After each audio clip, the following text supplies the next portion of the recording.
never know. Well.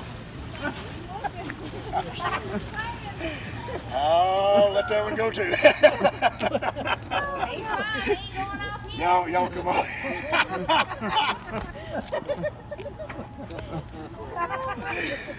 Now we are planning a mischief and mayhem tour. That may make it. Okay, can y'all all hear me? When we came up this alleyway, now remember, Spraggins, at this particular time was all gravel. None of this was here. That was a parking lot. In fact, there was 2 parking lots right there. And we brought our medium up through here. Now we did for one reason only. We already knew what was here. Or at least we knew what had happened right here. And my wife was very excited to see if something happened. I mean, it's just like me down at the building down there. As we got right in here, our medium stopped. And he goes, I can't breathe. Are you kidding?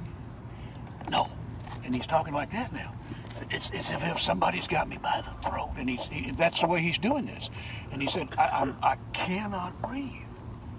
And he said, I'm on my back. I'm laying down. There's somebody astraddled me like this, and they're beating on me, and now they've got me by the throat, and they're just choking me. And he said, I have this burning from one side to the other, just all around my neck right there.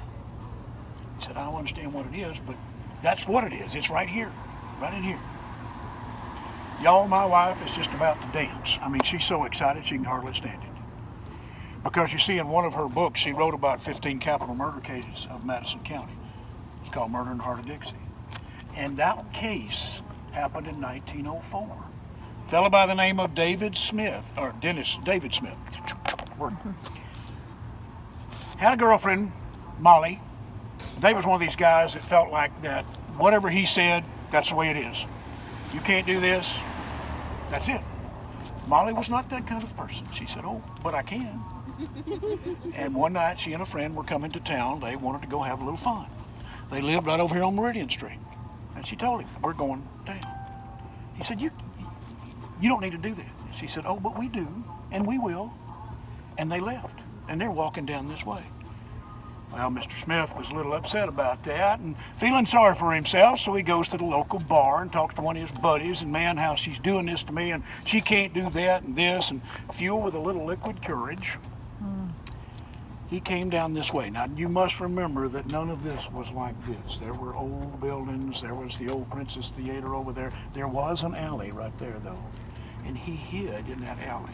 And when Molly and her friend walked by, he ran out, knocked Molly to the ground, and did exactly as our medium described. Now, Jackie had already written that story. We already knew that happened.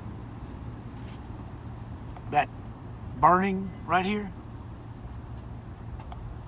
Smith took a knife and cut her throat, just like that right there, and left her there. That woman didn't die right there. She managed to crawl, stumble, and walk back to her doorstep, but that's where she died.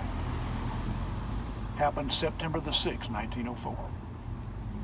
He was sent to prison, given the death penalty, but served 20 years and was let out. Now he's long gone now. But he's right in here. And a lot of times when I just mention his name, that K2 meter just goes to red. And sometimes it'll follow us all the way up to the corner there, and sometimes it doesn't do a thing. But this is what our medium found right in here. And like I said, Jackie was so excited about that because we already knew that. And for him to pick that up, not likely he would have ever seen that book. But let's go this way.